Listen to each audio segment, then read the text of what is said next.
ഇന്ന് രാത്രിയിലെ ചിന്തയിലേക്ക് നമുക്ക് കടന്നു വരാം. കഴിഞ്ഞ ആഴ്ചയിൽ നമ്മൾ ചിന്തിച്ച ആ ചിന്തയോട് ചേർന്ന് തന്നെ ചില കാര്യങ്ങളോട് പറയുവാൻ ഞാൻ ആഗ്രഹിക്കുന്നു. കഴിഞ്ഞ ആഴ്ചയിൽ നമ്മൾ ചിന്തിച്ചത് സ്തേഫാനോസിന്റെ പ്രസംഗത്തെക്കുറിച്ചായിരുന്നു. സ്തേഫാനോസ് എന്ത് പ്രസംഗിച്ചു? ആ പ്രസംഗത്തിലൂടെ എന്തായിരുന്നു സ്തേഫാനോസ് അവിടെ സ്ഥാപിക്കുവാൻ ആഗ്രഹിച്ചത് എന്നുള്ള കാര്യങ്ങളായിരുന്നു താൻ അവിടെ പഠിച്ചത്. അല്ലെങ്കിൽ താൻ അവിടെ പ്രസംഗിച്ചത്. അതിലൂടെ ആ, താൻ ഒരു മറുപടി കൂടെ പറയുകയായിരുന്നു. തനിക്കെതിരെ ഉയർന്ന ആ വലിയ ആരോപണങ്ങൾക്കൊക്കെ ആത്മീയമായ ഒരു മറുപടി അവിടെ പറയുകയായിരുന്നു. അവിടെ മോശയ്ക്കും ന്യായപ്രമാണത്തിനും എതിരായി പ്രസംഗിക്കുന്നു അല്ലെങ്കിൽ പഠിപ്പിക്കുന്നു എന്നതായിരുന്നുവല്ലോ സ്തേഫാനോസിനെതിരെ അവർ ചുമത്തിയ കുറ്റം. അന്നത്തെ മതപ്രമാണികൾ അല്ലെങ്കിൽ പുരോഹിതന്മാർ സ്തേഫാനോസിനെതിരെ ചുമത്തിയ ആ കുറ്റമായിരുന്നല്ലോ. അപ്പോസ്തല പ്രവർത്തികളിൽ 7-ാം അധ്യായത്തിൽ രേഖപ്പെടുത്തിയ തന്റെ ആ നീണ്ട പ്രസംഗത്തിൽ ആ ആരോപണങ്ങൾക്കെല്ലാം സ്തേഫാനോസ് മറുപടി നൽകി. അതെല്ലാം നമുക്ക് കഴിഞ്ഞ ആഴ്ചയിൽ ഒന്ന് ഓടിച്ച് ചിന്തിപ്പാനൊക്കെ നമുക്ക് സമയം ലഭിച്ചല്ലോ. ആ മറുപടിയുടെ ഘടന ഒന്ന് പരിശോധിച്ചു കഴിഞ്ഞാൽ, അല്ലെങ്കിൽ ആ മറുപടി പറയുന്ന ആ രീതിയൊക്കെ ഒന്ന് പരിശോധിച്ചു കഴിഞ്ഞാൽ, തന്റെ വ്യക്തിത്വത്തിനോ ഈഗോയ്ക്കോ ഏറ്റ ആഘാതത്തിനുള്ള ഒരു മറുപടി എന്ന നിലയിലായിരുന്നില്ല. ഈ കാലഘട്ടത്തിൽ നമുക്ക് അങ്ങനെ ഒത്തിരി പേര് പലപ്പോഴും മറുപടി പ്രസംഗങ്ങളൊക്കെ പറയുമ്പോൾ ഭയങ്കര വികാരാധീനരായി തങ്ങളുടേതായ വ്യക്തിത്വത്തിന് കോട്ടം തെറ്റി എന്ന ആ രീതിയിലൊക്കെ നമ്മൾ അങ്ങനെയുള്ള മറുപടികളൊക്കെ നമ്മൾ കേട്ടിട്ടുണ്ട്. എന്നാൽ ഇതൊന്നും അങ്ങനെയുള്ള ഒരു മറുപടി ആയിരുന്നില്ല സ്തേഫാനോസ്. കാരണം ഒരു വിചാരണ മധ്യേ താൻ പ്രസംഗിക്കുകയാണ്. അങ്ങനെ ഒരു മറുപടി ആയിരുന്നില്ല. അത് പൂർണ്ണമായും പരിശുദ്ധാത്മാവിന്റെ ആലോചന പ്രകാരമുള്ള ഒരു സന്ദേശമായിരുന്നു. അത് ഇന്ന് ഈ കേൾക്കുന്ന നമ്മളിലേക്ക് വരെ നീണ്ടു നിൽക്കുന്ന ഒരു പ്രവൃത്തിയുടെ തുടക്കം എന്ന് പറയാൻ പറ്റത്തില്ല, പക്ഷെ തുടക്കത്തിന്റെ അടുത്തുള്ള ഒരു പ്രവൃത്തി തന്നെ ആയിരുന്നു എന്ന് അത് ഈ തുടർന്നുള്ള ചിന്തകൾ കേൾക്കുമ്പോൾ നമുക്ക് മനസ്സിലാക്കാൻ കഴിയുന്നുണ്ട്. അത് ദൈവിക പദ്ധതികളിലേക്ക് ഇസ്രായേലിന്റെ പ്രമാണിമാരെ അല്ലെങ്കിൽ പ്രമാണികളുടെ അവരുടെ ശ്രദ്ധയെ ആകർഷിക്കുന്നതായിരുന്നു ആ പ്രസംഗം മുഴുവനും എന്ന് നമുക്ക് കാണാൻ കഴിയുന്നുണ്ട്. സ്തേഫാനോസിന്റെ പ്രസംഗത്തിൽ താൻ ദൈവിക പദ്ധതിയോട് ചേർന്ന് നിൽക്കുകയാണെന്നും, എന്നാൽ അതേസമയം ഭൂമിയിൽ സ്തേഫാനോസിനെയും അല്ലെങ്കിൽ മറ്റുള്ള യഹൂദന്മാരെ അല്ലെങ്കിൽ മറ്റുള്ള സാധാരണക്കാരെ ഒക്കെ ന്യായം വിധിപ്പാനും ശിക്ഷിപ്പാനും ഒക്കെ അധികാരമുള്ള സന്നദ്രീൻ സംഘത്തിലുള്ളവർ ആ പദ്ധതിയിൽ നിന്നും അകന്നു പോകുന്നവരാണെന്നും സ്തേഫാനോസ് ആ പ്രസംഗത്തിലൂടെ അവിടെ വ്യക്തമാക്കി. അതിനായി അവർ അഭിമാനിക്കുന്ന അവരുടെ തന്നെ പൂർവികന്മാരുടെ ചരിത്രം വിശദീകരിച്ചുകൊണ്ടാണ് സ്തേഫാനോസ് അന്ന് അവിടെ അവരെ പ്രബോധിപ്പിച്ചത്. സകലത്തിന്മേലും അധികാരമുള്ള ദൈവം അബ്രഹാമിനെ തന്റെ തിരുഹിതത്തിലേക്ക് വിളിച്ചത് അബ്രഹാം ആരാനിൽ വന്ന് പാർക്കുന്നതിന് മുമ്പേ അല്ലെങ്കിൽ മെസോപ്പൊത്താമിയയിൽ ഇരിക്കുമ്പോൾ തന്നെ ആയിരുന്നു എന്ന് പറയുന്നതിലൂടെ ദൈവത്തിന്റെ സാർവത്രികമായ സാന്നിധ്യത്തെയും പ്രവൃത്തികളെയും കുറിച്ച് അവരെ എല്ലാം ഓർമ്മിപ്പിക്കുന്നതായിരുന്നു. ഇസ്രായേൽ എന്നൊരു ചെറിയ പ്രദേശത്തിന് പുറത്ത് പ്രത്യക്ഷപ്പെടുകയും തന്റെ എല്ലാ പദ്ധതികളും തന്റെ ഹിതപ്രകാരം തന്നെ പൂർത്തീകരിക്കുന്ന ആ ദൈവത്തെ സ്തേഫാനോസ് അവിടെ ഉയർത്തി കാണിക്കുകയായിരുന്നു. ബൈബിൾ ചരിത്രത്തിൽ ഇസ്രായേലിന് ഇത്രയും പ്രാധാന്യം ലഭിച്ചത്, പലപ്പോഴും നമ്മുടെ എല്ലാ പ്രസംഗങ്ങളിലൊക്കെ ഇസ്രായേൽ എന്നുള്ള ഒരു പദം എങ്ങനെയെങ്കിലും കയറി വരാറുണ്ട്. ഇസ്രായേൽ എന്നുള്ള ആ പദത്തിന് അല്ലെങ്കിൽ ഇസ്രായേൽ എന്നുള്ള രാജ്യത്തിന് ഇത്രയും പ്രാധാന്യം ലഭിച്ചത് ദൈവം മനുഷ്യനായും വചനമായും അവതരിച്ചത് അവരുടെ ഇടയിൽ നിന്നായതുകൊണ്ടാണ്. അതുകൊണ്ടാണ് ആ ഇസ്രായേലിന് അല്ലെങ്കിൽ ആ ഒരു പ്രാധാന്യം ആ നിലയിൽ ലഭിച്ചത്. പക്ഷെ ആ അവസരം അവർ തെറ്റായി ഉപയോഗിച്ചു. തങ്ങളുടെ ചുറ്റുമുള്ള ജാതികൾക്കുള്ളതുപോലെ അവരുടെ ദൈവത്തെ അല്ലെങ്കിൽ സർവ്വത്തിന്റെയും അല്ലെങ്കിൽ പ്രപഞ്ചം മുഴുവൻ സൃഷ്ടിച്ച ആ ദൈവത്തെയും അവർ ഒരു കുലദൈവമായി അവരുടെ ജാതിയുടെ മാത്രമുള്ള ഒരു ദൈവമായി കരുതി. അവിടെ ആ ചിന്താഗതി പൂർണ്ണമായും തെറ്റാണെന്ന് സ്വാഭാവിക കൊമ്പുകളെ ഒടിച്ചു മാറ്റി കാട്ടൊലിവിനെ ഒട്ടിച്ചു ചേർത്തു എന്നുള്ള മറ്റൊരു വിശദീകരണത്തിലൂടെ നമുക്ക് അല്ലെങ്കിൽ അത് തിരുവചനം തന്നെ അത് വ്യക്തമാക്കുന്നുണ്ട്. അവരെ ഒടിച്ചു മാറ്റിയിട്ട് വേറെ കൊമ്പുകളെ അവിടെ സ്ഥാപിക്കാൻ കഴിയുമെന്നുള്ളത് കൊണ്ട് അതൊരിക്കലും ഇസ്രായേലിന്റെ മാത്രമായ ഒരു ദൈവമല്ല എന്നുള്ളത് പിൽക്കാലങ്ങളിൽ ദൈവം തന്നെ അത് വ്യക്തമാക്കിയിട്ടുണ്ട്. അതുപോലെ തുടർന്ന് മോശയ്ക്ക് ലഭിച്ച ദൈവ പ്രത്യക്ഷതയും മറ്റൊരു രാജ്യത്ത് വെച്ചായിരുന്നു. അതും തന്റെ പ്രിയപ്പെട്ടവരാരും കൂടെ ഇല്ലാത്തപ്പോൾ അല്ലെങ്കിൽ സഹോദരന്മാരാരും കൂടെ ഇല്ലാത്തപ്പോൾ അല്ലെങ്കിൽ അങ്ങനെ ഒരു കൂട്ടായ്മ ഒന്നും ഇല്ലാത്തപ്പോൾ അന്യപ്രദേശത്ത് വെച്ച് ദൈവം പ്രത്യക്ഷപ്പെട്ടു. ദൈവം അവിടെയും ഉണ്ട്, സർവ്വവ്യാപിയാണെന്നുള്ള കാര്യം സ്തേഫാനോസ് അവിടെ ഓർമ്മിപ്പിക്കുന്നുണ്ട്. അവിടെയും സ്തേഫാനോസ് സർവ്വഭൂമിയിൽ നിറഞ്ഞിരിക്കുന്ന ദൈവത്തിന്റെ മഹത്വത്തെ വർണ്ണിക്കുകയായിരുന്നു എന്നുള്ളത് നമ്മൾ കണ്ടിരുന്നു. പക്ഷെ ഇതൊന്നും അവരെ സ്വാധീനിച്ചില്ല. ഈ കാര്യങ്ങളൊക്കെ സ്തേഫാനോസ് വളരെ വിശദീകരിച്ചു കൊടുത്തെങ്കിലും ഇതൊന്നും അവരെ സ്വാധീനിച്ചില്ല. അവർ കോപം പൂണ്ട് പല്ല് കടിച്ച് സ്തേഫാനോസിനെ ഓടിച്ചെന്നു എന്നാണ് കാണുന്നത്. അവർ സ്തേഫാനോസിനെ കല്ലെറിഞ്ഞു കൊന്നു. അതാണ് അവിടെ സംഭവിക്കാൻ കഴിയുന്നത്. അതിനുശേഷം ഇത് കഴിഞ്ഞ ആഴ്ച നമ്മൾ ഈ ഭാഗങ്ങളൊക്കെ ചിന്തിച്ചാണ്. അതിനുശേഷം 8-ാം അധ്യായത്തിലേക്ക് വരുമ്പോൾ ഈ കൊലപാതകം സ്തേഫാനോസിനെ കൊന്നു എന്നുള്ള അല്ലെങ്കിൽ ക്രൈസ്തവ സഭയുടെ ആദ്യത്തെ രക്തസാക്ഷി എന്നുള്ള ആ കൊലപാതകം അവിടെ അവസാനിക്കാതെ അത് ക്രിസ്ത്യാനികൾക്കെതിരായ ഒരു വ്യാപകമായ പീഡനങ്ങൾക്ക് തുടക്കമാവുകയായിരുന്നു. അവിടുന്ന് മുന്നോട്ട് പോകുമ്പോൾ പിന്നീട് അധ്യായങ്ങളൊക്കെ നമുക്ക് കാണാൻ കഴിയുന്നുണ്ട്. അന്നത്തെ മത നേതൃത്വം നമുക്കറിയാം. അപ്പോസ്തല പ്രവൃത്തി 2-ാം അധ്യായത്തിലെ പ്രസംഗത്തിന് ശേഷം 3000 പേര് രക്ഷപ്പെടുത്തി കാര്യങ്ങളൊക്കെ നമുക്കറിയാം. അതിനങ്ങോട്ട് മുന്നോട്ട് പോകുന്ന പോകുമ്പോൾ പല തവണ ശിഷ്യന്മാരെ ആ മത നേതൃത്വം പിടിച്ച് ജയിലിൽ അടച്ചിരിക്കുന്ന സംഗതികളൊക്കെ നമുക്ക് കേട്ടിട്ടുണ്ട്. അതൊക്കെ കർത്താവിന് വേണ്ടി കഷ്ടം അനുഭവിപ്പാൻ അവസരം കിട്ടിയെന്ന് പറഞ്ഞ് ശിഷ്യന്മാരൊക്കെ സന്തോഷിക്കുന്ന പല കാര്യങ്ങളും നമ്മൾ കണ്ടിട്ടുണ്ട്. അങ്ങനെ ജയിലിൽ അടയ്ക്കുന്ന അവർക്ക് ഇഷ്ടമായിരുന്നു, അടി കൊള്ളുന്നതിലും അവർ പ്രശംസിച്ചിരുന്നു. ഇങ്ങനെയൊക്കെയുള്ള കാര്യങ്ങളൊക്കെ നമുക്ക് കാണാൻ കഴിയുന്നുണ്ട്. ആ ആ നിലയിലായിരുന്നു അതൊക്കെ മുന്നോട്ട് പോയിരുന്നത്.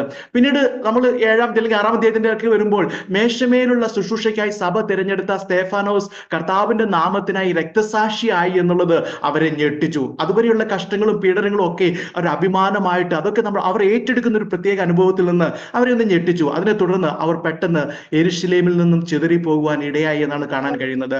നമ്മൾ മുന്നോട്ട് പോകുമ്പോൾ ഇസ്രായേലിലെ നമ്മൾ അതിന്റെ ചരിത്ര പശ്ചാത്തലം കൂടി നമ്മളൊന്ന് പരിശോധിക്കുകയാണെങ്കിൽ ഇസ്രായേലിൽ 2 പ്രബല വിഭാഗങ്ങളുണ്ട്, സദൂക്യരും പരീശന്മാരും. അന്നേരം ഇവർ തമ്മിലൊരു വലിയ അഭിപ്രായ വ്യത്യാസമുണ്ട്. അതായത് പുനരുദ്ധാനത്തെ കുറിച്ച് അവർക്ക് നല്ല അഭിപ്രായ വ്യത്യാസമുണ്ട്. ആ ഒരു വിഷയം ടോപ്പിക് എടുത്തിട്ട് കഴിഞ്ഞാൽ അവർ തമ്മിൽ അടിക്കും. എന്നാൽ ക്രിസ്ത്യാനികളെ പീഡിപ്പിക്കുന്ന ആ അവസരത്തിൽ അവർ ഒരുമിച്ചു എന്നുള്ളത് ഈ 7-ാം അധ്യായം വരെയുള്ള ഈ കാലഘട്ടത്തിൽ നമുക്ക് കാണാൻ കഴിയുന്നുണ്ട്. നമുക്കറിയാം പിന്നീട് പിൽക്കാലത്ത് പൗലോസിന്റെ ചരിത്രത്തിൽ അല്ലെങ്കിൽ പൗലോസിനെ വിചാരണ ചെയ്യുന്ന സമയത്തിൽ അവരെയൊക്കെ ആ നിലയിൽ വിഘടിപ്പിക്കുന്ന ആ കാര്യങ്ങളൊക്കെ നമ്മൾ പിന്നീട് നമുക്ക് കാണാൻ കഴിയുന്നുണ്ടല്ലോ. ആ വിഷയത്തെ ഉയർത്തി അവരുടെ ഇടയിലെ ഭിന്നതയൊക്കെ പുറത്തു കൊണ്ടിരുന്നതും നമുക്ക് ആ ഭേദഭാഗങ്ങളും ആ ചിന്തകളൊക്കെ അറിയാറുണ്ട്. ഞാൻ ഇടയ്ക്ക് ഓർപ്പിച്ചുള്ളൂ. സ്തേഫാനോസ് കൊല്ലപ്പെട്ടതിനെ തുടർന്ന് ക്രിസ്ത്യാനികൾക്കെതിരായി ഒരു വലിയ പീഡനം ആരംഭിച്ചു എന്നുള്ളത് ഞാൻ പറഞ്ഞല്ലോ. അതിന് പ്രധാനമായും നേതൃത്വം നൽകിയത് ശൗലായിരുന്നു. ആ ശൗലിന്റെ മാനസാന്തരമൊക്കെ നമുക്ക് ചില കാര്യങ്ങളൊക്കെ ഞാനോട് ചേർത്ത് പറയട്ടെ. മറ്റൊരു വിധത്തിൽ പറഞ്ഞാൽ ക്രിസ്ത്യാനികളുടെ ഏറ്റവും വലിയ ശത്രുവായിട്ട് ശൗൽ മാറുകയായിരുന്നു. സ്തേഫാനോസിന്റെ മരണസമയത്ത് ശൗലിന്റെ പങ്കിനെ കുറിച്ച് അധികമൊന്നും പറയുന്നില്ലെങ്കിലും സാക്ഷികൾ തങ്ങളുടെ വസ്ത്രം ശൗൽ എന്ന് പേരുള്ള ബാല്യക്കാരന്റെ കാൽക്കൽ വെച്ചു എന്നൊരു പ്രസ്താവനയിലൂടെ അവന്റെ പങ്കിനെ കുറിച്ച് കൃത്യമായ ഒരു ധാരണ അവിടെ നൽകുന്നുണ്ട്. പിന്നീട് ശൗൽ ക്രിസ്തു ശിഷ്യന്മാരെ വേട്ടയാടിയപ്പോൾ അവർ ചിതറിപ്പോയി എന്നാണ് കാണുന്നത്. ആ പീഡനത്തെ തുടർന്ന് ചിതറിപ്പോയപ്പോൾ ശൗൽ പിന്നെയും അവരെ പിന്തുടർന്നു. അവരെ ചിതറിപ്പോയിടത്തേക്ക് അല്ലെങ്കിൽ ഇതിൽ ഓടിപ്പോയവർ ആ വഴിക്ക് പോട്ടെ എന്നല്ല ചിന്തിച്ചത്, സഭയെ മുടിച്ചു പോന്നു എന്നാണ് അവിടെ രേഖപ്പെടുത്തിയിരിക്കുന്നത്. അങ്ങനെ പറയുവാൻ തക്ക ദ്രോഹം ശൗൽ വിശ്വാസികളുടെ നേരെ നടത്തിയെന്നാണ് ആ അധ്യായങ്ങൾ നമുക്ക് നോക്കുമ്പോൾ കാണാൻ കഴിയുന്നത്. അതിനായി ശൗൽ വീടുതോറും ചെന്ന് പുരുഷന്മാരെയും സ്ത്രീകളെയും പിടിച്ചിഴച്ച് കൊണ്ടുവന്ന് അല്ലെങ്കിൽ അങ്ങനെ അവരെ പിടിച്ചിഴച്ച് അല്ലെങ്കിൽ വീടുകളിൽ ചെന്ന് അവിടെ ക്രിസ്തു വിശ്വാസികൾ ഉണ്ടോ എന്നുള്ളത് പരിശോധിച്ച് അവരെ കൊണ്ടുവന്ന് തടവിലാക്കി എന്നുള്ളത് ആ വേദഭാഗത്ത് കാണുന്നുണ്ട്. എന്നാൽ അവൻ അത് എത്രയധികം ചെയ്യുന്നുവോ അത്രയധികം സുവിശേഷം പ്രചരിച്ചു എന്നുള്ളതാണ് ആ അധ്യായങ്ങളിൽ നിന്ന് പരിശുദ്ധാത്മാവിന് നമ്മളോട് പറയാനുള്ളത്. കാരണം അങ്ങനെ ചിതറിപ്പോയവർ യഹൂദിയിലും ശമരിയിലും എല്ലായിടത്തും സുവിശേഷത്തിന്റെ വിത്തുകൾ നട്ടുപിടിപ്പിച്ചു എന്നുള്ള രീതിയിൽ തന്നെ നമുക്കതിനെ കാണുന്നുണ്ട്. ഇവിടെ കാരണം ഇവിടെ ചിതറിപ്പോയി എന്നതിന് ഉപയോഗിച്ചിരിക്കുന്ന എബ്രായ പദത്തിന് നട്ടുപിടിപ്പിക്കാൻ വേണ്ടി ചിതറിക്കുന്നു എന്ന അർത്ഥത്തിലാണ് ഉപയോഗിച്ചിരിക്കുന്നത്.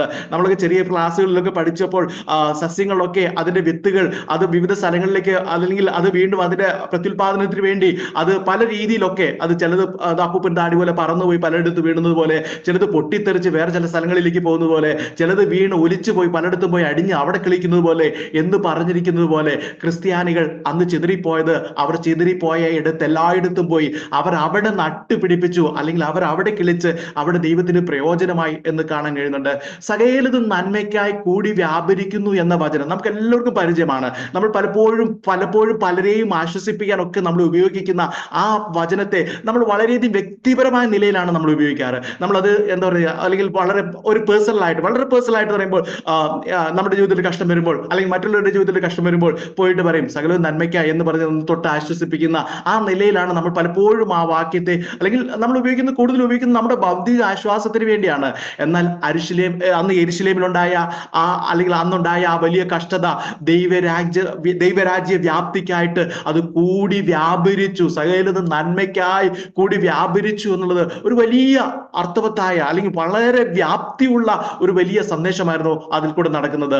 അത് ഇസ്രായേലിലെ മറ്റു പ്രദേശങ്ങളിലേക്കും പിന്നീട് ഇസ്രായേലും കടന്ന് മിഡിൽ ഈസ്റ്റും കടന്ന് അവിടുന്ന് ലോകത്തിന്റെ എല്ലായിടത്തേക്കും വ്യാപിച്ചത് അതിന്റെ പിന്നിലെ ദൈവിക ഉദ്ദേശ്യം കൃത്യമായി നടന്നതിലാണ്. ദൈവത്തിന്റെ ആ ദൈവിക പദ്ധതി കൃത്യമായി നടന്നതിനാലാണ് ആ സകലതും നന്മയ്ക്കായി കൂടി വ്യാപരിച്ചു എന്ന് പറയുന്നത് പോലെ അത് സംഭവിക്കുന്നത് കാണാൻ കഴിയുന്നുണ്ട്.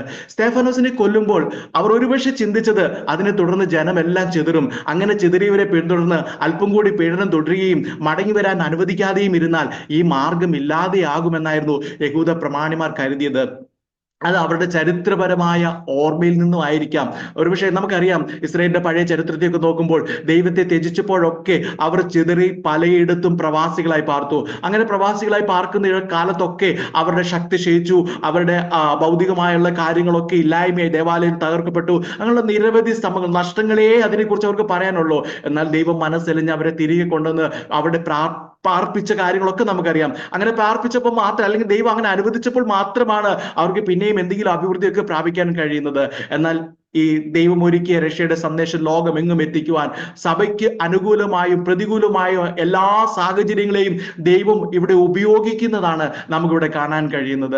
ക്രിസ്തു വിശ്വാസികളെ യെരുശലേമിൽ നിന്ന് പുറത്താക്കുവാൻ ശൗലിന്റെ നേതൃത്വത്തിൽ അവർ വളരെയധികം ശക്തിയോടെ പ്രവർത്തിച്ചു എന്നുള്ളത് ആ വാക്യങ്ങളിൽ നമുക്ക് കാണാൻ കഴിയുന്നുണ്ട്. ദമസ്കോസിലേക്ക് പോകുന്നു, മറ്റുള്ള കാര്യങ്ങളൊക്കെ നമുക്ക് അവിടെ കാണാൻ കഴിയുന്നുണ്ട്. എന്നാൽ ശിഷ്യന്മാരെ ചിതറിച്ച് കളഞ്ഞതുകൊണ്ട് അവർ ചെയ്തത്, അവർ ചിതറിപ്പോയ സ്ഥലങ്ങളിൽ അവരെ നട്ടുപിടിപ്പിക്കുക മാത്രമാണ്. അതാണ് ദൈവത്തിന്റെ പദ്ധതി അതിലൂടെ വെളിപ്പെടുന്നത് കാണാൻ കഴിയുന്നത്. അതിന്റെ കാരണം പ്രവൃത്തി 8:4 അവിടെ 8:4 വാക്യത്തിൽ അത് അവിടെ രേഖപ്പെടുത്തിയിട്ടുണ്ട്. ആ വാക്യങ്ങൾ അവിടെ ഇങ്ങനെയാണ് പറയുന്നത്: ചിതറിപ്പോയവർ വചനം സുവിശേഷിച്ചുകൊണ്ട് അവിടെ സഞ്ചരിച്ചു എന്നുള്ളതാണ്. ചിതറിപ്പോയ ഇടങ്ങളിൽ അവിടെ സുവിശേഷിച്ചു, അല്ലെങ്കിൽ അവിടെ വചനം പ്രചരിപ്പിച്ചു എന്ന് ആണ് അവിടെ കാണാൻ കഴിയുന്നത്. ഇവിടെ നാം ഇത്ര നേരം ചിന്തിച്ച ഈ വചനത്തിന്റെ അടിസ്ഥാനത്തിൽ നമ്മുടെയും കാര്യത്തിൽ എങ്ങനെയായിരിക്കുന്നു ഈ വചനം എന്നുള്ളത് നാം ഒന്ന് പരിശോധിക്കുക. പ്രിയമുള്ളവരെ, ജോലിയുടെ പേരിൽ, വിദ്യാഭ്യാസത്തിന്റെ പേരിൽ, കുടുംബപരമായ അങ്ങനെ വ്യത്യസ്ത കാരണങ്ങളാൽ പല സ്ഥലങ്ങളിലുമായി ചിതറിക്കിടക്കുന്ന നമ്മൾ എവിടെയായിരുന്നാലും ആ സ്ഥലത്ത് ദൈവം നമ്മെ സ്ഥാപിച്ചു അല്ലെങ്കിൽ നട്ടു വളർത്തി എന്ന് നമ്മൾ ആരിൽ മനസ്സിലാക്കിയിട്ടുണ്ടോ? അവിടെ നമ്മെ ദൈവം ഉപയോഗിക്കുവാനായിട്ടാണ്. വ്യത്യസ്ത കാരണങ്ങളായിരിക്കാം നാം ചിതറിപ്പോയത്. ഒരുപക്ഷെ ഭൗതിക കാരണങ്ങളൊക്കെ മുന്നിൽ കൊണ്ടുവന്നിട്ടായിരിക്കാം നാം അങ്ങനെയൊക്കെ പോയിരിക്കുന്നത്. എങ്കിലും ചിതറിപ്പോയെടുത്ത് ദൈവത്തിനായി നിൽക്കുവാൻ നമ്മളെ കൊണ്ട് കഴിയുന്നു എന്നുള്ളത് ഒന്ന് ചിന്തിക്കുവാൻ നമ്മുടെ ജീവിതത്തിൽ ഒരു അവസരമാണ്. പ്രിയമുള്ളവരെ, അവിടെ നട്ടു വളരുവാൻ, അവിടെ ദൈവം ആക്കിയെടുത്തോളം കാലം ചില ഫലങ്ങൾ കൊടുക്കുവാൻ നമ്മുടെ ജീവിതത്തിൽ അവസരങ്ങൾ ഉണ്ടാകട്ടെ. അവിടെ യേശുക്രിസ്തുവിന് വേണ്ടി വേരുകൾ ഇറക്കി ഫലം പുറപ്പെടുവിക്കാൻ നമുക്ക് കഴിയുന്നുണ്ടോ എന്നുള്ളത് നമുക്കൊന്ന് പരിശോധിക്കുവാൻ നമ്മുടെ ജീവിതത്തിൽ അവസരം ഉണ്ടാകട്ടെ. അതിനായി അതിൻ്റെ ഒരു പ്രേരണ, ഒരു ആഹ്വാനം ഇന്ന് രാത്രിയിൽ ഞാൻ ഈ സമയത്ത് ഞാൻ എല്ലാവരിലും പകരുവാനായിട്ട് ആഗ്രഹിക്കുന്നു. ആദിമ ക്രിസ്ത്യാനികൾ യഥാർത്ഥത്തിൽ ചെയ്തത് അതാണ്. അവർ കർത്താവിനായി ഫലം പുറപ്പെടുവിച്ചത് നിമിത്തമാണ് അവർക്ക് മോശമായ കാര്യങ്ങൾ സംഭവിച്ചത്. പക്ഷേ അത് ലോകാരംഭത്തിന് മുന്നേയുള്ള ക്രിസ്തുവിന്റെ ലക്ഷ്യത്തെ, കർത്താവായ യേശു ക്രിസ്തുവിന്റെ ലോകസ്ഥാപനത്തിന് മുമ്പേ നമ്മുടെ പേരുണ്ടായി, നമ്മെ തെരഞ്ഞെടുത്തു എന്നുള്ള കാര്യങ്ങളൊക്കെ ഉണ്ടല്ലോ, അതൊക്കെ ആ ക്രിസ്തുവിന്റെ ലക്ഷ്യത്തെ മുന്നോട്ട് കൊണ്ടുപോകാൻ സഹായിച്ചത് അന്ന് സഭയിൽ വന്നു ഭവിച്ച പീഡനങ്ങളാണെന്ന് ഓർക്കുമ്പോൾ ആ പീഡനങ്ങളെയും ഒരു വിധത്തിൽ അവർ കഷ്ടം അനുഭവിച്ചു, വേദനിച്ചു, ഇതൊക്കെ സത്യമാണെങ്കിൽ പോലും ഒരു വിധത്തിൽ ദൈവത്തെ സ്തുതിക്കുവാൻ, ദൈവം അത് അനുവദിച്ചതിലൂടെ ഒരു വിധത്തിൽ ദൈവത്തെ സ്തുതിക്കുവാനും നമുക്ക് അവസരമുണ്ടെന്നുള്ളത് നാം അറിയട്ടെ. ആ റോമാലേഖനത്തിൽ ആ വാക്യം ഞാൻ ഒന്നുകൂടെ വായിച്ചിട്ട് ഞാൻ മുന്നോട്ട് പോകട്ടെ. എന്നാൽ ദൈവത്തെ സ്നേഹിക്കുന്നവർക്ക്, നിർണയപ്രകാരം വിളിക്കപ്പെട്ടവർക്ക് തന്നെ സകലവും നന്മയ്ക്കായി കൂടി വ്യാപരിക്കുന്നു എന്ന് നാം അറിയുന്നു. ഇപ്പോൾ ഈ ദൈവവചനത്തിന്റെ വ്യാപ്തി വളരെ വലുതെന്ന് നമുക്ക് മനസ്സിലാക്കിയത് അപ്പോസ്തല പ്രവൃത്തികൾ അല്ലെങ്കിൽ 7 മുതലുള്ള അധ്യായങ്ങളൊക്കെ ഒന്ന് പരിശോധിക്കുമ്പോൾ അത് വലിയ വ്യാപ്തിയുള്ളതാണ് ഈ വചനം എന്നുള്ളത് നമുക്ക് മനസ്സിലാക്കുന്നുണ്ട്. ഇനി നമ്മുടെ ഭാഗത്തിലേക്ക് മടങ്ങി വരുമ്പോൾ, മേശകളിൽ ശുശ്രൂഷ ചെയ്യുവാൻ നിയോഗിക്കപ്പെട്ട 7 വ്യക്തികളിലെ ആദ്യ പേരുകാരൻ സ്തേഫാനോസ് ആയിരുന്നു എന്നുള്ളത് നമുക്ക് കണ്ടു. എന്നാൽ സ്തേഫാനോസിന്റെ മരണത്തോടുകൂടി അതിൽ രണ്ടാമത്തെ വ്യക്തിയായ ഫിലിപ്പോസ് മുന്നോട്ട് വരുന്നതാണ് നമുക്കവിടെ കാണാൻ കഴിയുന്നത്. അവിടെയാണ് യഥാർത്ഥത്തിൽ സഭയുടെ വിജാതീയ ദൗത്യം ആരംഭിക്കുന്നത്. അല്ലെങ്കിൽ ഈ ഫിലിപ്പോസിലൂടെ കൂടിയാണ് ആ സഭയുടെ പുറം ജാതികളിലേക്കുള്ള ആ പ്രവർത്തനം അല്ലെങ്കിൽ അത് വ്യാപിച്ച് മുന്നോട്ട് പോകുന്നത് കാണുന്നുണ്ട്. കർത്താവായ യേശുക്രിസ്തു ഉയർത്തെഴുന്നേറ്റ് സ്വർഗാരോഹണം ചെയ്യുന്നതിന് മുമ്പ് ശിഷ്യന്മാരെ ധൈര്യപ്പെടുത്തിക്കൊണ്ട് പറഞ്ഞ വാക്തത്വം അതിന്റെ 1-ാം അധ്യായത്തിൽ പറയുന്നത് നമുക്ക് അറിയാവുന്ന വാക്യാണ്. 1-ാം അധ്യായത്തിന്റെ 8-ാം വാക്യത്തിൽ ഇങ്ങനെയാണ് പറയുന്നത്: എന്നാൽ പരിശുദ്ധാത്മാവ് നിങ്ങളുടെ മേൽ വരുമ്പോൾ നിങ്ങൾ ശക്തി ലഭിച്ചിട്ട് യെരുശലേമിലും യഹൂദിയയിൽ എല്ലായിടത്തും ശമരിയിലും ഭൂമിയുടെ അറ്റത്തോളം എന്റെ സാക്ഷികളാകുമെന്ന് പറഞ്ഞ ആ വാക്തത്വം നമുക്കറിയാം. എന്നിട്ട് ഇവിടെ നോക്കുക, അതിന്റെ ക്രമം നോക്കുക: യഹൂദിയയിൽ എല്ലായിടത്തും ശമരിയിലും ഭൂമിയിൽ അറ്റത്തോളം എന്റെ സാക്ഷികളായിരിക്കുന്നു. അവിടെ നമ്മൾ ഇങ്ങനെ വായിക്കാം: യഹൂദിയയിലും ശമരിയിലും യെരുശലേമിലും യഹൂദിയയിലും ശമരിയിലും ഭൂമിയുടെ അറ്റത്തോളം എന്ന നിലയിൽ ആ ഒരു ക്രമത്തിൽ നമ്മൾ കാണുമ്പോൾ അങ്ങനെ ആ നിലയിൽ അത് വ്യാപരിക്കുന്നത് നമുക്ക് അവിടെ കാണാൻ കഴിയുന്നുണ്ട്. ഇനി നമ്മൾ ഈ പുസ്തകം എഴുതിയ വൈദ്യനായ ലൂക്കോസ് ആണെന്ന് അറിയാം. അപ്പോസ്തല പ്രവൃത്തികളുടെ ഈ എഴുത്തുകാരനായ ലൂക്കോസ് സഭയുടെ ചരിത്രം വിവരിക്കുമ്പോൾ 7-ാം അധ്യായത്തിന്റെ അവസാനം വരെ യെരുശലേമിലെ സുവിശേഷ പ്രസംഗത്തെയാണ് അവൻ വിവരിക്കുന്നത്. ആ യെരുശലേമിൽ നടക്കുന്ന കാര്യങ്ങൾ മാത്രമാണ്. അത് തീർച്ചയായും ഫലപ്രദമായിരുന്നു. ആയിരങ്ങൾ അവിടെ വിശ്വസിച്ചു, ആയിരങ്ങൾ രക്ഷിക്കപ്പെട്ടു, ദൈവസഭയോട് ചേർന്ന് അവർ ഒരുമിച്ച് പ്രാർത്ഥിച്ച് ആത്മീക അഭിവൃദ്ധി പ്രാപിച്ച് മുന്നോട്ട് വന്നിരുന്നതാണ്. എന്നാൽ 8-ാം അധ്യായത്തിൽ തുടങ്ങി സുവിശേഷം ശമരിയിലേക്ക് വ്യാപിക്കുന്നതാണ് കാണാൻ കഴിയുന്നത്. അതിനായി സ്തേഫാനോസിന് പിന്നാലെ വന്ന ഫിലിപ്പോസിനെ ദൈവം ഉപയോഗിക്കുന്നത് അവിടെ കാണുന്നുണ്ട്. തുടർന്ന് ഫിലിപ്പോസ് ശമരിയിൽ അനേകർക്ക് അനുഗ്രഹമായി മാറി. ആ നിലയിൽ ഫിലിപ്പോസ് അവിടെ ദൈവം ഉപയോഗിക്കുന്നത് നമുക്ക് കാണുന്നുണ്ട്. ധാരാളം ആളുകൾ അന്ന് യേശു കർത്താവിലൂടെയുള്ള ആ രക്ഷ അവിടെ നിന്ന് അല്ലെങ്കിൽ അവിടെയുള്ളവർ അവകാശമാക്കി എന്നുള്ളത് നമുക്ക് അവിടെ വായിക്കുന്നുണ്ട്. അന്നേരം അവിടെ ഒന്ന് രണ്ട് സംഭവങ്ങൾ നടക്കുന്നുണ്ട്. ശമരിയിൽ ചില ആഭിചാര പ്രവർത്തികളുടെ ജനങ്ങളെ ഭ്രമിപ്പിച്ച ഷീമോൻ എന്നൊരു വ്യക്തിയെ കുറിച്ചും അവിടെ പറയുന്നുണ്ട്. ആ വ്യക്തിയും വിശ്വസിച്ച് ഫിലിപ്പോസിനോട് കൂടെ ചേർന്നു. പക്ഷേ യഥാർത്ഥത്തിൽ മാനസാന്തരപ്പെട്ടിട്ടുണ്ടോ ഇല്ലയോ എന്നുള്ളൊരു ഇപ്പോഴും നമുക്ക് സംശയം തോന്നുന്ന ചില കാര്യങ്ങളൊക്കെ തുടർന്ന് നമുക്ക് അവിടെ കാണാനുണ്ട്. പിന്നീട് ഈ ഷീമോനായിരുന്നു ദൈവീയ ശുശ്രൂഷകളെ വിലയ്ക്ക് വാങ്ങാനായി അപ്പോസ്തലന്മാരുടെ അടുക്കൽ പണവുമായി എത്തിയത് എന്നുള്ള ആ ഭാഗം ണ്ട്. എന്നാൽ അപ്പോസ്തലന്മാരുടെ അടുക്കൽ വന്ന അല്ലെങ്കിൽ പത്രോസിന്റെ അടുക്കൽ വന്ന ഷീമോനെ പത്രോസ് ശാസിക്കുന്നത് ആ വേദഭാഗത്ത് നമുക്ക് കാണുന്നുണ്ട്. അതിനെ തുടർന്ന് ഷീമോൻ തന്റെ തെറ്റുകൾ തിരുത്തുന്നു, അല്ലെങ്കിൽ അവിടെ ഏറ്റു പറയുന്നതൊക്കെ നമുക്ക് കാണാൻ കഴിയുന്നുണ്ട്. ഇവിടെ പത്രോസ് ഷീമോനോട് ദൈവത്തിന്റെ ദാനം പണത്തിന് വാങ്ങിക്കൊള്ളാം എന്ന് നിരൂപിക്കൊണ്ട് നിന്റെ പണം നിന്നോടുകൂടെ നശിച്ചു പോകട്ടെ, അതുകൊണ്ട് പറയുകയാണ് നിന്റെ ഹൃദയം ദൈവസന്നിധി ഉള്ളതല്ലായക കൊണ്ട് ഈ കാര്യത്തിൽ നിനക്ക് പങ്കും ഓഹരിയും ഇല്ല എന്നാണ് അവിടെ പറയുന്നത്. ഇവിടെ ദൈവിക വിഷയങ്ങളിൽ പങ്കും ഓഹരിയും ഇല്ല എന്ന് പത്രോസ് ഷീമോനോട് പറയുമ്പോൾ പത്രോസിന് ഓർമ്മ വരുന്ന ഒരു കാര്യം ഉണ്ടായിരിക്കാം. ഞാൻ ഭാവനയിൽ കാണുകയാണ്, മുമ്പ് മാളിക മുറിയിൽ വെച്ച് തന്റെ കാൽ കഴുകുവാൻ വന്ന യേശു കർത്താവിനെ പത്രോസ് തടഞ്ഞപ്പോൾ അങ്ങനെ തടഞ്ഞു, എന്റെ കാൽ കഴുകാൻ സമ്മതിക്കില്ല എന്ന് പറഞ്ഞപ്പോൾ കർത്താവ് പറഞ്ഞു അതിന് അനുവദിച്ചില്ലെങ്കിൽ കർത്താവിന്റെ ആ ഓഹരിയിൽ പത്രോസിന് പങ്കില്ല എന്ന് യേശു കർത്താവ് പറഞ്ഞ കാര്യം പത്രോസ് ഒരുമിച്ച് ഓർമ്മിക്കുക. അന്നേരം അതേ അർത്ഥത്തിലാണ് പറയുന്നത്, ഇവിടെ ദൈവത്തിന്റെ ഓഹരിയിൽ ഒരു പങ്കുമില്ല എന്ന് പത്രോസ് ഷീമോനോട് പറയുമ്പോൾ അവിടെ ദൈവിക കാര്യങ്ങളെ അല്ലെങ്കിൽ ദൈവഹിതത്തിൽ അല്ലാത്ത പ്രവൃത്തികളിൽ ദൈവം പ്രസാദിക്കില്ല. മാത്രമല്ല അത്തരം പ്രവൃത്തികൾക്കായി ഉപയോഗിക്കുന്ന ഉപായങ്ങൾ വലിയ ശിക്ഷാവിധിക്ക് കാരണമാകും എന്നുള്ള കാര്യം കൂടെ പത്രോസോട് ഓർമ്മിപ്പിക്കുന്നുണ്ട്. പ്രിയമുള്ളവരെ, ഈ കാലഘട്ടത്തിൽ നമ്മൾ നോക്കുമ്പോൾ അനേക ആത്മീയ ശുശ്രൂഷകളും ഇത്തരം ഉപായങ്ങളും ഇത്തരം പ്രവർത്തികളും ഒക്കെയാണെന്നുള്ളൊരു യാഥാർത്ഥ്യമാണ്. പക്ഷേ അത് വലിയ ശിക്ഷാവിധിക്ക് കാരണമാകും എന്നുള്ളത് നാം അറിയട്ടെ. പ്രിയമുള്ളവരെ, നമ്മുടെ ദൈവത്തിന് മുമ്പാകെയുള്ള അംഗീകാരം അത് ക്രിസ്തുയേശുവിൽ വിശ്വസിക്കുന്ന എല്ലാവർക്കും അത് സൗജന്യമായി ലഭിക്കുന്നതാണ്. അതൊരിക്കലും ഏതെങ്കിലും നേർച്ചകളാലോ കാഴ്ചകളാലോ ഒന്നുമല്ല അത് സാധ്യമാകുന്നത്. നമുക്ക് ആ കാര്യങ്ങളൊക്കെ അറിയാം. ഇവിടെ നമ്മൾ കണ്ട ഈ ഷീമോൻ എന്ന ആ പേരിലെ അല്ലെങ്കിൽ ആ വ്യക്തിയുടെ പേരിന്റെ ഇംഗ്ലീഷ് പദമായ സൈമൺ എന്ന പദത്തിന് രൂപമാറ്റം നൽകി സൈമണി എന്ന ഒരു ഇംഗ്ലീഷ് പദം പിന്നീട് പിൽക്കാലത്തുണ്ടായിട്ടുണ്ട്. സൈമണി, നമുക്കറിയാം കൈമണി എന്നൊരു പദം നമ്മുടെ ഇടയിലൊക്കെ നമ്മൾ ഉപയോഗിക്കാറുണ്ട്. കൈമണി എന്ന് പറഞ്ഞിരിക്കുന്ന പോലെ സൈമണി എന്നൊരു പദം, അതായത് ദൈവത്തിന്റെ ശുശ്രൂഷകളെ വിലയ്ക്ക് വാങ്ങുന്നവർ അല്ലെങ്കിൽ വിലയ്ക്ക് നിയന്ത്രിക്കുന്നവർ ഉള്ള ആ നിലയിലാണ് ആ പദത്തെ ഉപയോഗിക്കുന്നത്.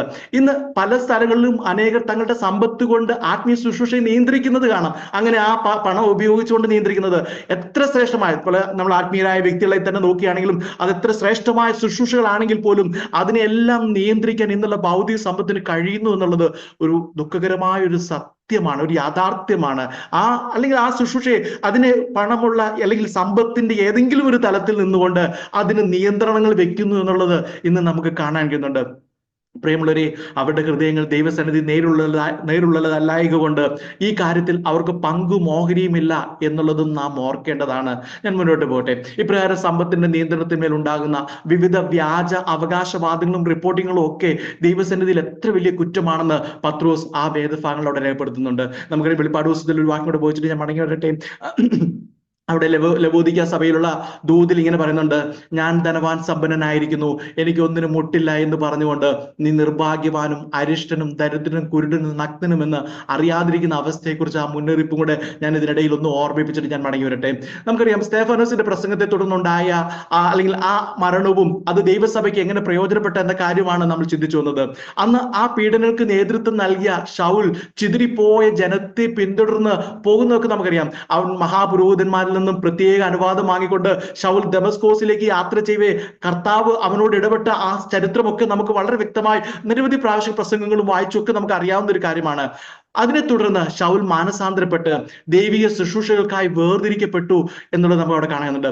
പൗലോസ് വിവിധ ഇടങ്ങളിൽ ദൈവത്തിനായി പ്രയോജനപ്പെട്ടതും കഷ്ടം അനുഭവിച്ചൊക്കെ വേദ ചരിത്രത്തിൽ നിന്ന് നമുക്കറിയാം. ആ കാര്യങ്ങളൊക്കെ നമുക്ക് വളരെ കൃത്യമായിട്ട് നമുക്കറിയാം. കർത്താവ് കഴിഞ്ഞ ഏറ്റവും വളരെ കർത്താവ് കഴിഞ്ഞെന്ന് പറയുന്നത് നമുക്ക് അറിയത്തില്ലെങ്കിൽ പോലും വളരെ കഷ്ടം അനുഭവിച്ച, നമ്മളൊക്കെ ചിന്തിക്കുന്നതിനേക്കാളൊക്കെ അപ്പുറം കഷ്ടം അനുഭവിപ്പാൻ അത് പൂർണ്ണ മനസ്സോടുകൂടെ തയ്യാറായ ഒരു വ്യക്തിയായിരുന്നു പൗലോസ് എന്നുള്ളത് നമുക്കറിയാവുന്നുണ്ട്. നമ്മൾ ആദ്യം പറഞ്ഞിരുന്നു സകലതും നന്മയ്ക്കായി കൂടി വ്യാപരിക്കുന്നു എന്ന് പിൽക്കാലത്ത് പൗലോസ് ആത്മാവിൽ എഴുതുമ്പോൾ അതിന്റെ വ്യാപ്തി പൗലോസിന്റെ അല്ലെങ്കിൽ പൗലോസിന്റെ വ്യക്തിപരമായ ജീവിതത്തിൽ മാത്രമല്ല, അന്ന് താൻ കണ്ടുമുട്ടിയ ജനങ്ങളിലും മാത്രമല്ല. നമുക്കറിയാം പൗലോസ് ശുശ്രൂഷയ്ക്കായിട്ട് അനേക രാജ്യങ്ങളിലൊക്കെ പോയി അനേകരെ കർത്താവിലേക്ക് നയിച്ചു, അനേകരെ ആത്മീയമായി പിന്നെയും നിലനിർത്തി, പിന്നെയും അവരെ ധൈര്യപ്പെടുത്തി. അന്നേരം ആ സകലതും നന്മയ്ക്കായി കൂടി വ്യാപരിക്കുന്നു എന്ന് പറയുമ്പോൾ പൗലോസ് തുടങ്ങിയ അല്ലെങ്കിൽ പൗലോസിന്റെ നേതൃത്വത്തിൽ തുടങ്ങിയ ആ കഷ്ടത, പൗലോസിന്റെ നേതൃത്വത്തിൽ തുടങ്ങിയ സ്തെഫാനോസിനെ കൊല്ലുന്നത്, അതിനെ തുടർന്നുണ്ടാകുന്ന ചിതറിക്കൽ, അവരെ പിന്തുടർന്ന് പോകുന്നത്, അതിന്റെ വ്യാപ്തി പൗലോസിന്റെ മാത്രം രക്ഷയ്ക്ക് മാത്രമല്ല കാരണമായത്, പൗലോസിൽ കൂടെ ചിലർ രക്ഷിക്കപ്പെടുന്നതിൽ മാത്രമല്ല, അതിനപ്പുറം ആയിരക്കണക്കിന് വർഷങ്ങൾക്കിപ്പുറം ഈ കാലയളവിൽ നമുക്കും ആ അനുഗ്രഹത്തിന്റെ പങ്കാളികളാകുവാൻ ഭാഗ്യം ലഭിച്ചു എന്നുള്ളതാണ്.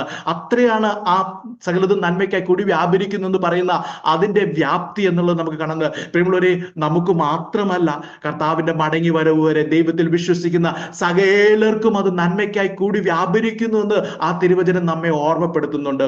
ഇവിടെ യഹൂദന്മാരായവരുടെ നടുവിൽ മാത്രം അല്ലെങ്കിൽ അവരുടെ ഇടയിൽ മാത്രം പാർത്തുകൊണ്ട് യഹൂദന്മാരായവരോട് മാത്രം സുവിശേഷം പറഞ്ഞുകൊണ്ട് ജീവിച്ചിരുന്ന ആ വിശ്വാസികളെ സ്തെഫാനോസിന്റെ മരണത്തിലൂടെ സാവധാനം ലോകമെങ്ങും ചിതറിച്ചു കളഞ്ഞതിലൂടെ യഹൂദന്മാർ ഇല്ലാത്ത ഇടങ്ങളിൽ ചെന്നവർ സകല ജാതികളോടും സുവിശേഷം പറഞ്ഞു.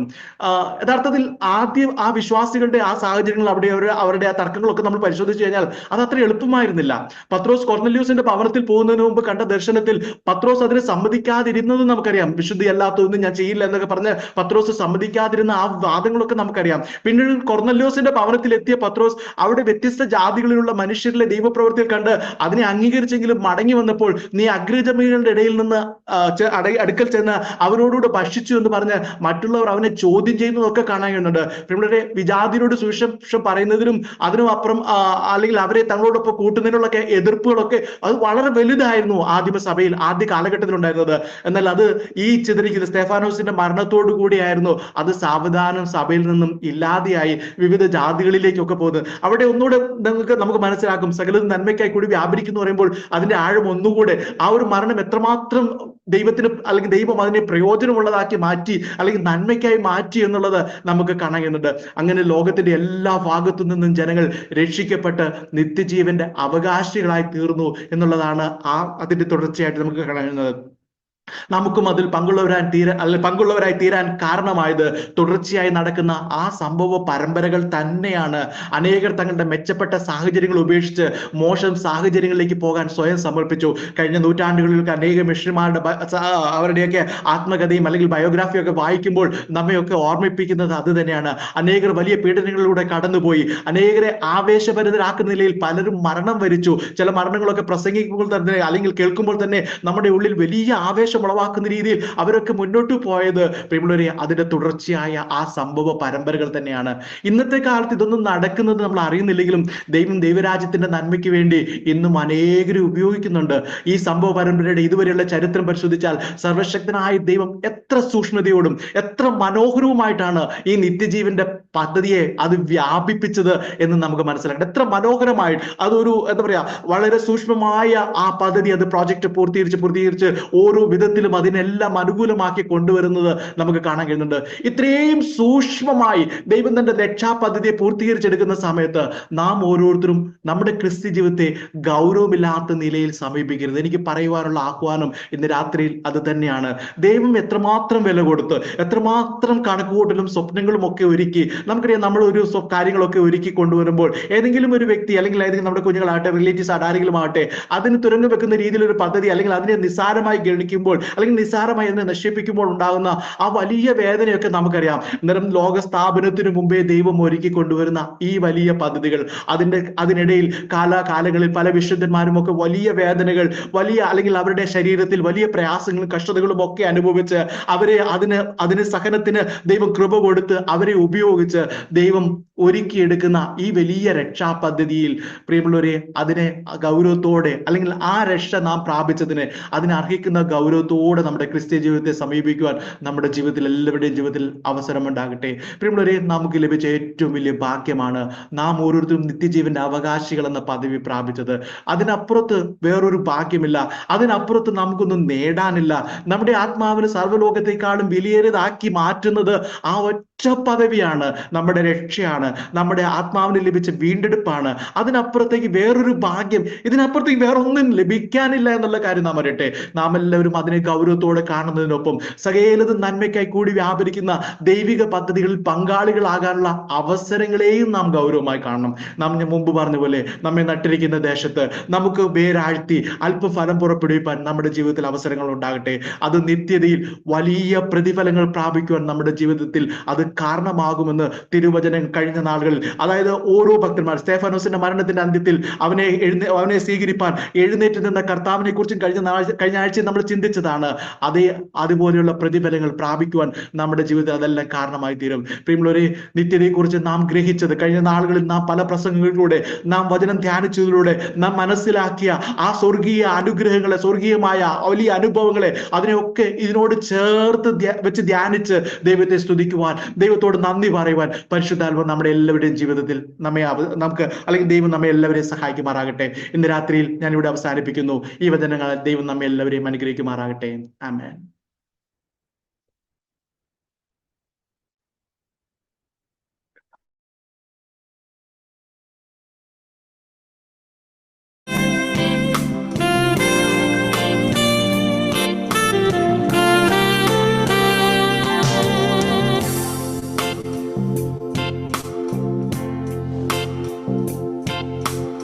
യേശുവേ മണാളനേ, പ്രത്യാശയിൻ പ്രദീപമേ, യേശുവേ മണാളനേ, പ്രത്യാശയിൻ പ്രദീപമേ, എന്നാശയൊന്നു മാത്രമേ കാണുവാൻ വിൺതേജസ്സിൽ, എന്നാശയൊന്നു മാത്രമേ അങ്ങി കാണുവാൻ വിൺതേജസ്സിൽ. കണ്ടിടും കണ്ടിടും പ്രിയനെ ഞാൻ കണ്ടിടും, അന്യനല്ല സ്വന്ത കണ്ണാൽ തന്റെ മുഖം കണ്ടിടും.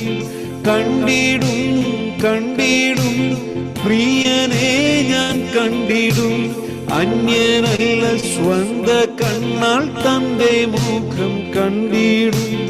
യേശുവേ മണാളനേ, പ്രത്യാശയിൻ പ്രദീപമേ, യേശുവേ മണാളനേ, പ്രത്യാശയിൻ പ്രദീപമേ. മേഘം പൊങ്ങിക്കാണുന്നേ, നിത്യകൂടാരത്തിൽ ചേരാറാ. മേഘം പൊങ്ങിക്കാണുന്നേ, നിത്യകൂടാരത്തിൽ ചേരാറാ. ആശപാശമാകും കുറ്റികൾ മുറ്റുമായി അറുത്തു നീക്കണം. ആശപാശമാകും കുറ്റികൾ മുറ്റുമായി അറുത്തു നീക്കണം. പ്രത്യാശയോടെ ഒന്ന് പാടാമോ? കണ്ടിടും കണ്ടിടും പ്രിയനെ ഞാൻ കണ്ടിടും, അന്യനല്ല സ്വന്ത കണ്ണാൽ തന്റെ മുഖം കണ്ടിടും. കണ്ടിടും കണ്ടിടും പ്രിയനെ ഞാൻ കണ്ടിടും, അന്യനല്ല സ്വന്ത കണ്ണാൽ തന്റെ മുഖം കണ്ടിടും. യേശുവേ മണാളനേ, പ്രത്യാശയിൻ പ്രദീപമേ, യേശുവേ മണാളനേ, പ്രത്യാശയിൻ പ്രദീപമേ.